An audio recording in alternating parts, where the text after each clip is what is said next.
지난주는 전 목사님이 설교하셨고요. 그 전주는 제가 설교를 했는데 어떤 내용을 설교했는지 혹시 기억나시나요? 제목이 나를 본받으라 하는 그런 제목이었어요. 우리가 인간적으로, 도덕적으로, 윤리적으로 본받을 만한 그런 존재가 못 되지만, 그러나 우리 안에 나타나시는 예수 그리스도를 증거하는 삶을 살아야 된다. 그런 말씀을 드렸고, 저도 나름대로 그렇게 살려고 분투하는 모습이 있으니까 그런 것을 보시고 저도 본받으시고, 또 우리 성도님들도 자녀들에게나 주변에 있는 사람들에게 그렇게 나를 본받으라 라고 할 수, 그 말을 늘 염두에 두면서 바르게 주님 앞에 그리스도를 이렇게 나타내는 삶을 살자 하는 그런 내용의 말씀을 우리가 나눴습니다. 우리 교회 공동체가 어떻게 세워지는 것이 건강한가 할 때, 지금 이제 우리가 저마다가 다 리더가 돼야 된다, 그런 취지입니다. 근데 특별히 우리 성명교회 우리 성도님들은 리더가 되기에 충분하다라고 저는 생각하고요. 그래서 리더로서 가야 될 그런 삶을 이렇게 점검을 하고 결단하는 그런 계기가 되면 좋겠습니다. 오늘 말씀도 그런 차원에서 오늘 이 본문을 봅니다.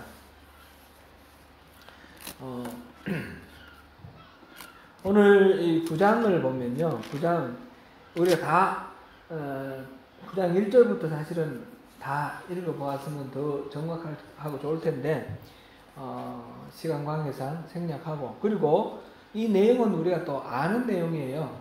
그래서 집에 가셔서 한 번 더 읽어보시고, 오늘은 우리가 서로 알고 있는 내용을 전제로 해서 그렇게 말씀을 나누겠습니다. 요한복음 9장인데, 요한복음 9장에는 우리가 흔히 말하는 기적적인, 초자연적인 그런 예수님의 사역이 7가지가 나와 있습니다. 근데 요한복음에는 이 7가지를 전부 표적이다 이렇게 기록하고 있습니다. 그 공간복음에도 표적이라는 말이 나오긴 하지만 대부분 기적, 이적 이렇게 번역이 되어 있습니다. 기적이나 이적으로 그렇게 기록하고 있습니다. 병을 고치거나 아니면 풍랑을 잠잠케 하거나 이런 것들을 이적으로, 기적으로 이렇게 생각하죠. 이적이라는 말은 헬란 말로 두나미스라는 그런 단어를 쓰는데, 이거는 우리가 여기서 파생된 말이 다이나마이트 이런 말도 나왔거든요. 그러니까 이거는 힘, 능력 이런 의미를 갖고 있습니다. 예수님의 능력으로 나타난 어떤 현상, 그렇게 해서 기적이다 이렇게 표현했는데, 요한복음에는 이 7가지 사건이 나오는데, 이 7가지 사건을 우리말로 보면 표적이다 이렇게 써놨습니다. 그죠? 표적. 헬란 말로는 세메이온이라는 단어를 쓰고 있는데, 이 표적이라는 말은 초자연적인 어떤 현상이라는 것이 있지만, 그거를 그런 측면에서 보는 것이 아니라 이것이 무엇을 나타내는 표지다, 나타내는, 표시하는 어떤 행적이다, 그런 의미거든요. 영어로 우리가 표현을 해보자면 시그널이에요. 신호등 길에 신호등이 있잖아요. 아니면 차가 뭐 왼쪽으로 할 때, 오른쪽으로 할 때 시그널 오른쪽 왼쪽 깜빡이 켜는 것처럼, 또는 파란불, 빨간불 뭐 이렇게 있는 것처럼, 아니면 간판, 우리 이 앞에 마당 앞에 소명교회 간판 있지 않습니까? 기독교 대학 감리회 소명교회 있는데, 그 간판이 소명교회인 것은 아니죠. 그 간판은 자기는 소명교회 아니지만 이 안에 소명교회 공동체가 모이는 자리가 있다는 것을 표시하는 거죠. 뭔가를 나타내는 그런 겁니다. 그러니까 여기서 요한복음에 나오는 이런 이 일들은, 이 기적적인 사건들, 이것을 표적이라고 말했는데, 그 자체가 의미가 있는 것이 아니라 그걸 통해서 예수님은 어떤 분이시다라는 것을 나타내는 그런 사인, 시그널 이런 것이 된다라는 그런 것입니다. 7가지가 나와 있는데, 예를 들면 물로 포도주를 만든 사건, 이제 왕의 신하의 아들을 치유한 사건, 또 38년 된 병자를 고치는 사건, 오병이어 사건, 무리를 걸으시는 사건, 그다음에 오늘 우리가 보는 소경 치유하는 사건, 그다음에 죽은 나사로를 살리는 사건, 이런 것입니다. 이 일들을 통해서 예수님은 뭐 단순히 능력 있는 사람, 파워풀한 사람 그런 의미가 아니라 오늘 특별히 소경의 치유 이것을 보면 예수님은 바로 세상의 빛이다. 이거를 나타내려고 하는 것입니다. 9장 말고 8장에 지금 보면 8장 12절을 우리 잠깐 한번 보시겠습니다. 8장 12절 보면 예수께서 또 말씀하여 이르시되 나는 세상의 빛이니 나를 따르는 자는 어둠에 다니지 아니하고 생명의 빛을 얻으리라. 예수님께서 스스로 세상의 빛이다 이렇게 말씀하셨어요. 그렇게 말씀하셨는데 그것이 이제 이 일을 통해서 소경의 눈을 뜨게 하는 일을 통해서 예수님께서 바로 그런 빛이시다라는 걸 설명을 실증을 하는 거예요. 실증을. 그것은 이번 9장의 5절에서도 같은 말씀이 나오죠. 내가 세상에 있는 동안에 세상의 빛이다 이렇게 말씀하셨어요. 예수님이 세상의 빛이라는 것을 나타내기 위해서 맹인이 눈을 뜨는 것을 이렇게 소개를 합니다. 소개를 하면서 이거를 표적이다 이렇게 표현을 했습니다. 예수님이 세상의 빛이라는 것을 나타내기 위해서 소경의 눈을 뜨게 한 이 사건을 통해서 우리는 예수님이 세상의 빛이라는 것을 또 우리를 통해서 드러내야 되는데 어떤 식으로 드러내야 될 것인가 그걸 한번 예수님처럼 우리가 뭐 소경의 눈을 뜨는 이런 방식도 있을 수도 있겠지만 그것이 우리가 일반적인 건 아니니까 그건 아주 특별한 경우고 보편적인 건 아니니까 우리는 어떻게 하면 좋을까 생각해 보면 좋겠습니다. 이 이야기를 보면 처음에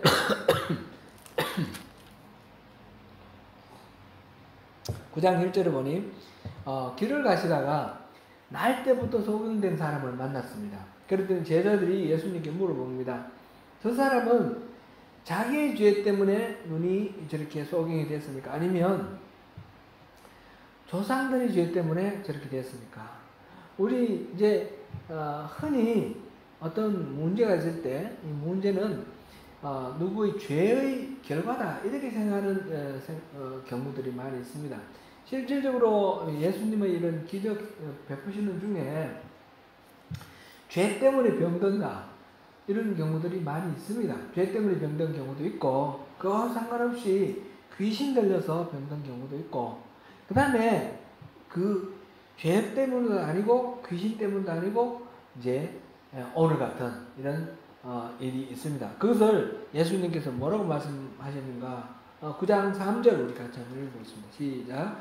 예수께서 대답하시되 이 사람이나 그 부모의 죄로 인한 것이 아니라 그에게서 하나님이 하시는 일을 나타내고자 하시니라.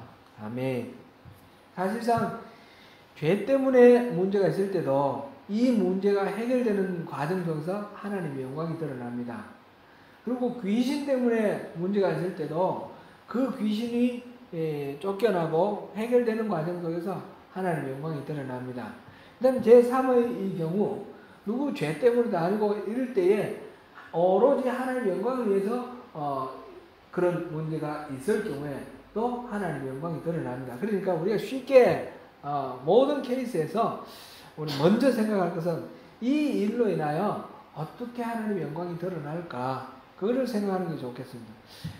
우리가 이제 어떤 고난을 당하거나 문제에 봉착하거나 이럴 때에 내 뭐 때문에 내가 이런 어려움을 당하지?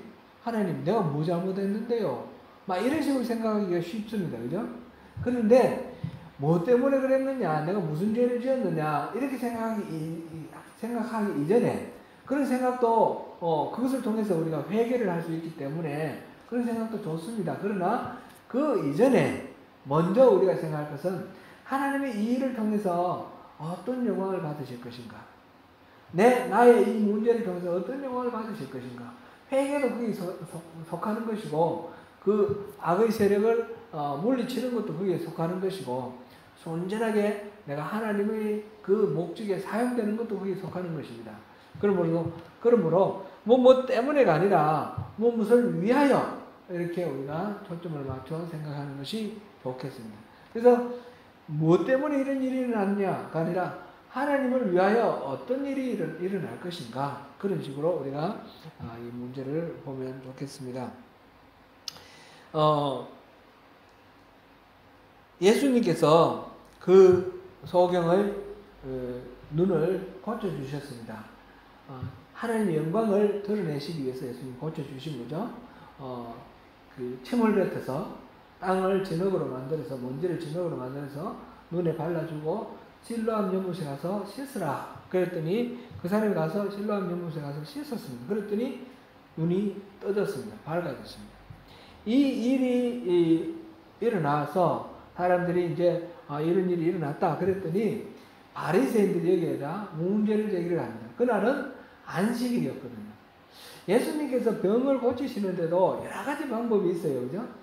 안식일에 병을 고치는 경우가 여러 차례 있었고, 그 외에도 이제 안식일 아닌 날을 고치는 날이 있으신데, 이날은 굳이 안식일 날을 선택하셔서 또 고치는 방법이 진흙을 이겨서 바르고 씻으라 하는 그런 방식으로 이렇게 병을 고치셨어요. 소경의 눈을 뜨게 했어요. 근데 바리새인들이 여기에 말하자면 문제를 제기를 합니다. 걸고 넘어지는 것입니다. 안식일 날은 일을 하면 안 되는데 왜 일을 하냐? 이 침을 뱉어서 그걸 이제 진흙을 이기는 거는 이걸 일한다라고 그렇게 간주하는 거예요. 그리고 침 바르는 것도 일한다라고 그렇게 간주를 하는 거예요. 그래서 안식일 날 일을 하면 안 되는데 일을 하는 거 보니까 이분은 죄인이다. 이 사람은 죄인이다. 그렇게 생각합니다. 그래서 죄인이 눈을 낫게 했다라는 이 사실을 믿을 수가 없는 거죠. 분명히 객관적으로 이 맹인이 눈을 떴잖아요. 눈을 떴는데 자기들의 생각, 이 말하는 교리로 죄인이다. 안식일을 범했으니까 죄인이다. 죄인이 눈을 뜨게 했을 리는 없다. 그래서 계속해서 물어보는 거예요. 당사자에게. 네가 눈 뜬 게 맞냐? 그래 물어보고 맞다 그러니까 믿어지지 않으니까 부모를 불러가지고 얘가 이 사람이 당신 아들 맞아요? 날 때부터 소경된 게 맞아요? 왜 이렇게 자꾸 물어봅니까? 믿을 수가 없다라는 거예요. 현실적으로 눈이 떠졌는데, 날 때부터 병든 데가 눈을 떴는데, 이 객관적 현실을 인정할 수가 없어요. 왜냐하면 자기들의 교리에 안 맞으니까.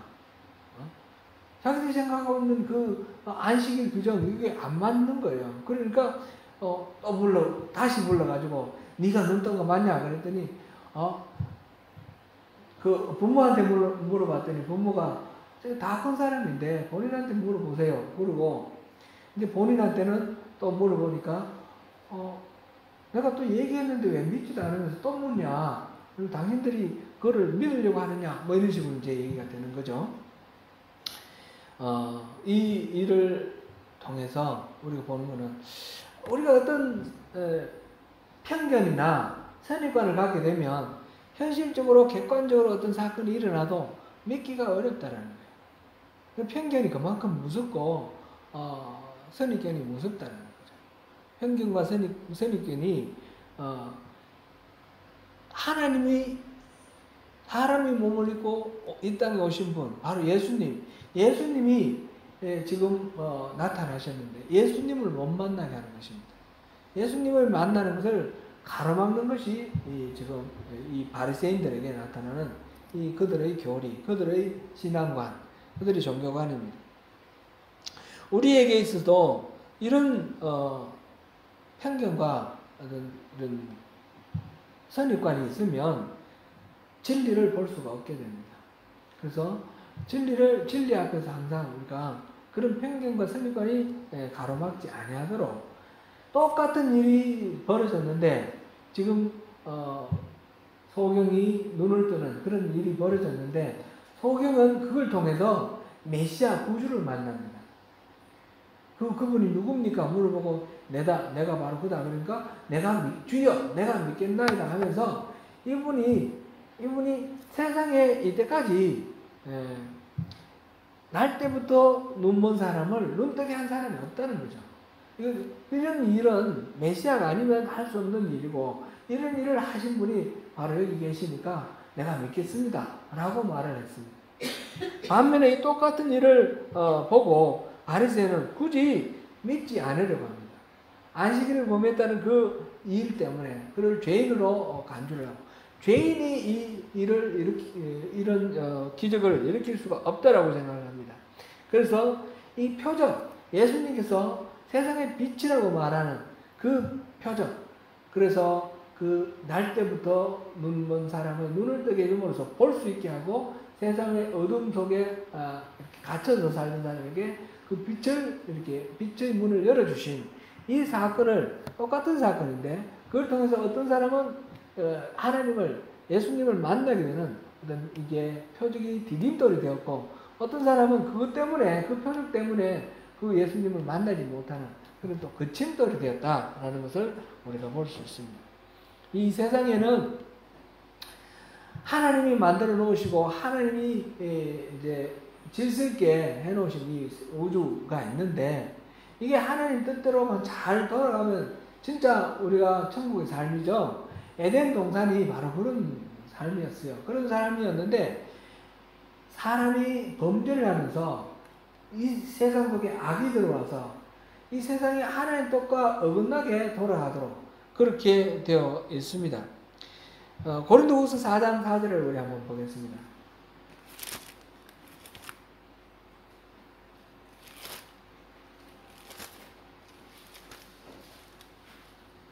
고린도후서 4장 4절.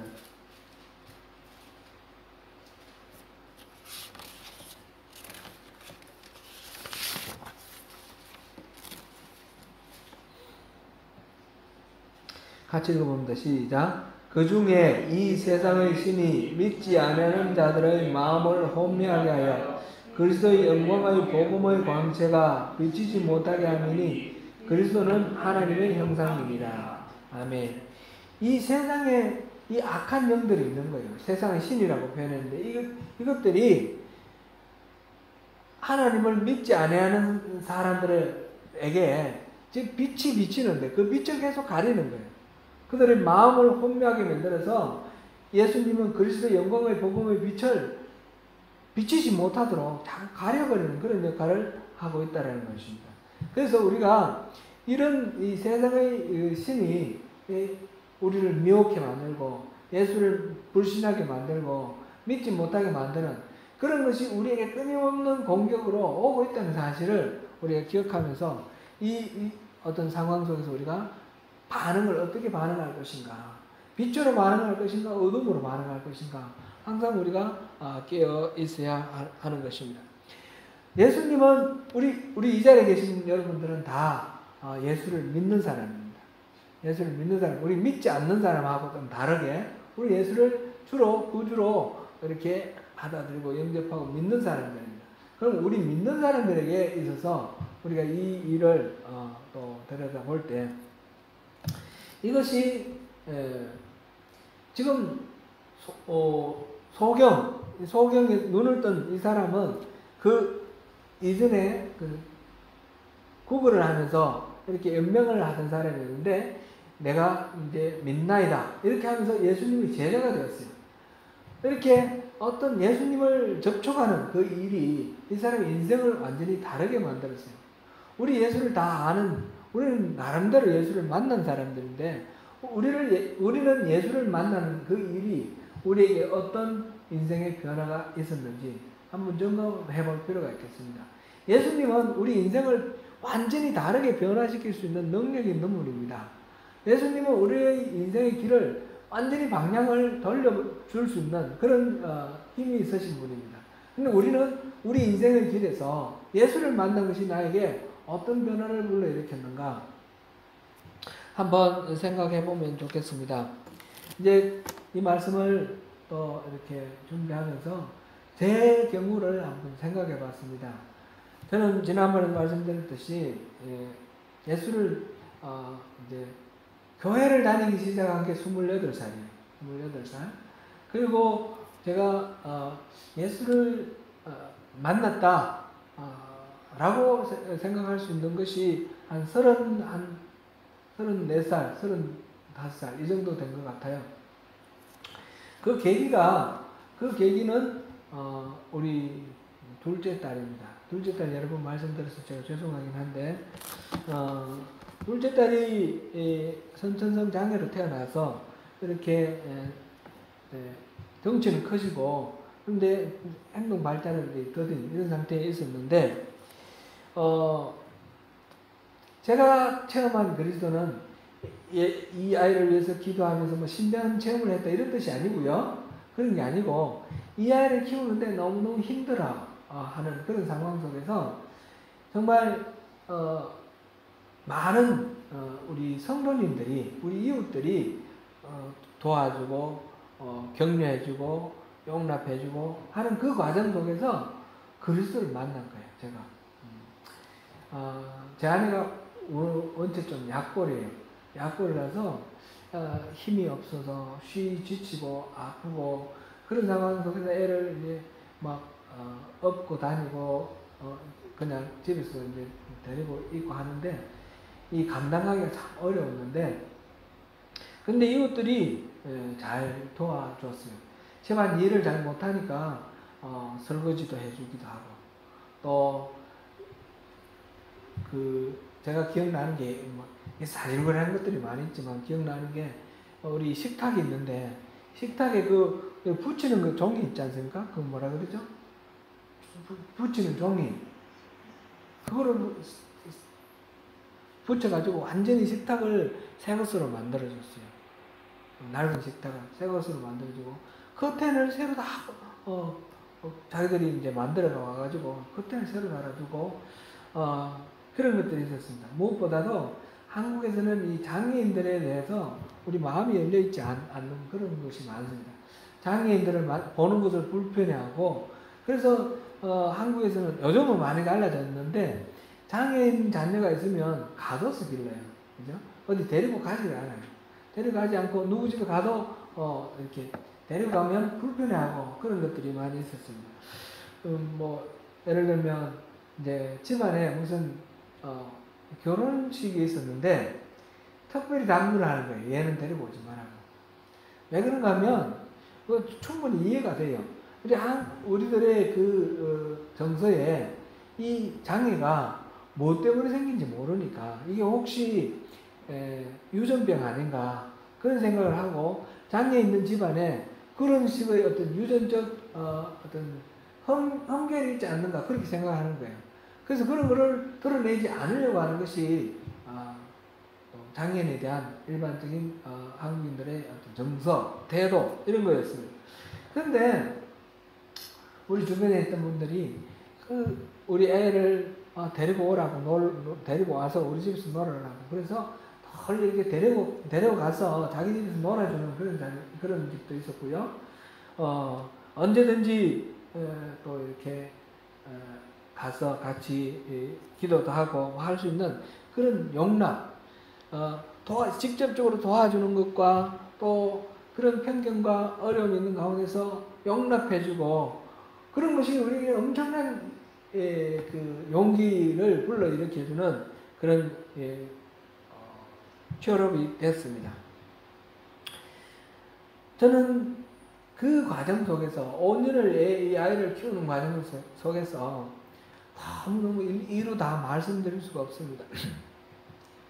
갚을 수 없는 은혜를 입은 거예요. 갚을 수 없는 은혜를 입었고 이걸 어떻게 내가 갚을까? 그래서 제가 전적으로 주님의 복음을 전하는 이 일에 이것을 전업으로 해야겠다 해서 그래서 제가 신학을 공부하고 직장을 그만두고 이제 이 길로 들어오게 됐습니다. 다른 성경 어떤 교리의 내용 이런 것보다도 저에게 있어서는 그 이웃들의 그 손길, 표정, 여러 가지 도움의 그 모습들 그것들이 예수님으로 보였어요. 그 모든 상황이 예수님으로 보였어요. 예수 믿는 사람들은 이런 거구나. 제가 이렇게 보면요, 그분들이 다 착한 사람들 아니에요. 그렇게 열심히 막 도와주시는 분들이 성과 있고요, 아주 표독스러운 분도 있고요, 개인적으로 성품이 막 그런데 개인의 개성은 그렇지만 예수 그리스도인을 인하여 자기 성질을 죽이고 자기 시간을 내놓고 이러면서 뭐 아무런 대가도 없잖아요. 그냥 무조건적으로 이렇게 도와주고 그러면서 이 예수를 닮아가는 그런 삶을 살아가는 그런 모습을 봤습니다. 저에게 있어서 그분들이 또한 주님께로 다가가는 하나의 디딤돌이 되었습니다. 제가 앞서 말씀을 드렸듯이 그 과정 속에서 장애인에 대한 편견, 거부감 이런 게 없었던 게 아니에요. 교회도 있어요. 교회도 여전히 귀찮아하고 보기 싫어하고 힘들어하는 그런 반응들도 있습니다. 그런데 어떤 반응을 내가 취할 것인가, 그것은 저에게 달렸다는 것을 알게 됐어요. 모래밭에 가서 모래만 채취할 수도 있고, 어떤 사람은 그 모래밭에서 또 금을 발견해서 사금을 채취하는 사람도 있지 않습니까? 우리가 똑같은 일을 공동체 속에서 이런 반응 저런 반응이 있는데 그 중에서 모래만 채취할 것인가 금을 채취할 것인가, 그거는 내가 하나님 앞에 어떻게 쓰는가에 달려있는 것입니다. 그것은 하나님에 대한 우리의 믿음의 반응, 그것이 우리에게 더 귀한 것을 우리가 발견할 수 있도록 그렇게 해주는 것입니다.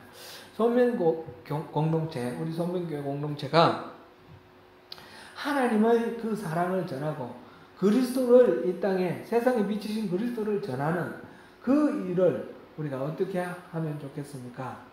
우리가 합심기도에서 병남자가 낫는 그런 기적을 체험할 수도 있을 것입니다. 우리가 또 함께 기도하는 가운데 초자연적인 어떤 현상을 같이 경험할 수도 있을 것입니다. 그러나 그 무엇보다도 더 확실한 것, 그런 거는 굉장히 불투명하지 않습니까?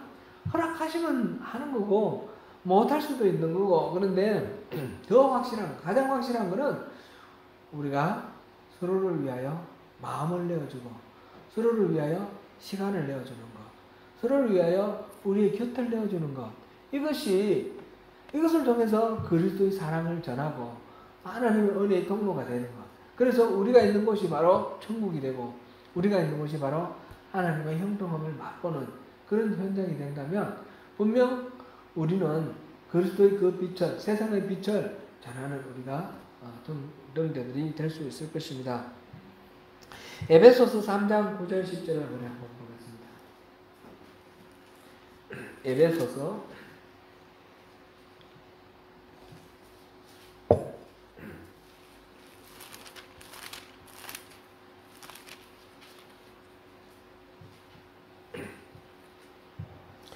3장 9절 10절 같이 읽어봅니다.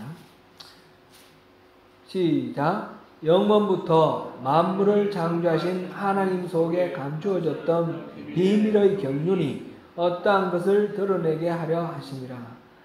이는 이제 교회로 말미암아 하늘에 있는 통치자들과 권세들에게 하나님의 각종 지혜를 알게 하려 하심이니.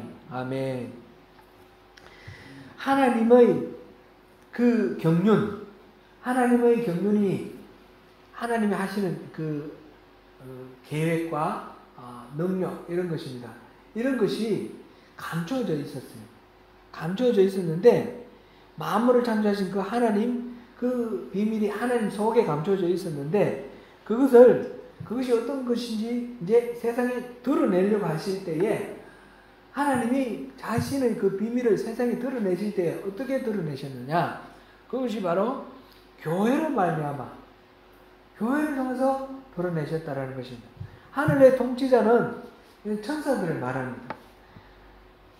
그리고 권세들, 여러 가지 영적 존재들, 이런 것들에게도 하나님의 비밀을 그들에게 알려주지 않았어요.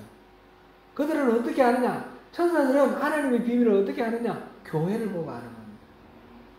지금 이 교회에 대한, 에베소서는 교회에 대한 이야기인데, 교회에 대한 그 교회의 가치가 얼마나 귀중한가를 가장 단적으로 보여주는 구절이 바로 이 부분입니다. 그만큼 교회는 귀중한 겁니다.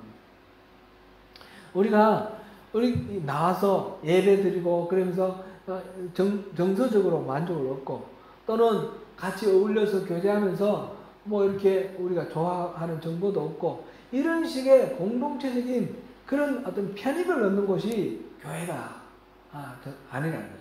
그런 거는 어디까지나 부수적인 효과입니다. 교회는 뭡니까? 교회는 본질적으로 교회는 하나님의 비밀을 감추어도 없고 하나님의 비밀을 이 땅에 알려주기 위해서 하나님께서 이렇게 불러 모으신 하나님의 백성들의 모임입니다. 이 교회를 통해서 세상에 하나님의 비밀을 알려준다는 것입니다. 심지어는 천사들도 교회를 통해서 하나님의 비밀을 알게 된다는 것입니다. 하나님의 비밀, 이거는 단적으로 말하면 예수로 말미암아 예수 그리스도 십자가 보혈로 말미암아 우리 구원을 받는다 이겁니다. 그런데 그게 뭐 여러 가지로 농축해서 여러 가지 비밀들, 예수님의 구속사의 여러 가지 비밀들을 다 포함해서 하는 말입니다. 하나님의 경륜, 하나님 이 땅을 만드시고 운행하시고 앞으로 또 하나님이 어떻게 새롭게 이 땅을 종말을 통해서 새롭게 재창조하실 것인지 이 모든 비밀을 하나님이 교회에다가 맡겼다는 것입니다. 그러니까 우리는 이 교회는 하나님의 그 비밀을 드러내는 하나님의 비밀을 계시하는 존재들입니다. 어떻게 계시하시겠습니까? 하나님의 비밀은 우리가 바로 하나님이 우리에게 심어주신 그 사랑을 우리 서로 실천하고 섬기고 하면서 그 사랑, 하나님의 본질인 사랑이 우리를 통해서 드러날 때에 그것을 통해서 하나님의 계획, 비밀, 그것이 세상에 알려진다는 것입니다. 사랑하는 성도 여러분, 오늘 이 말씀을 생각합니다. 소경이 눈뜬 이 사건을 통해서 예수를 만나는 것은 인생이 변화되는 것입니다. 인생의 길이 바뀌는 것입니다. 인생의 길이 바뀌는 것은 내가 바뀌어야 되고 내가 예수를 만나면서 어떻게 바뀌었는지 점검해 볼 필요가 있고 내가 누군가에게 예수 믿으라고 말할 때 그 예수 믿으라는 말은 단순히 우리 교회 가서 같이 놀자가 아니라 이 사람의 인생이 바뀌는 것입니다. 지옥으로 향해 달려가는 그 사람의 인생이 천국으로 달려가는 그런 극적인 변화, 극적인 터닝 포인트가 되는 것입니다. 우리의 삶을 통해서 이 사람이 천국이 이런 거구나, 예수님이 이런 분이구나, 하나님의 사랑이 이런 거구나 라고 우리를 통해서 알 수 있을 때에 이 사람의 인생이 변화되는 것입니다. 교회는 그렇게 예수 그리스도의 능력을 드러내는 곳, 예수 그리스도의 그 빛을 세상에 전구하는 그런 곳이 바로 교회고 그 교회가 바로 우리 한 사람 한 사람이라는 것입니다. 이것을 또 마음에 새기시고 그 하나님의 경륜을 맡은 자로서 또 세상을 변화시켜 나가는 주체로 저와 여러분이 또 승리하시는 주인공이 되시기를 축원합니다. 기도하겠습니다.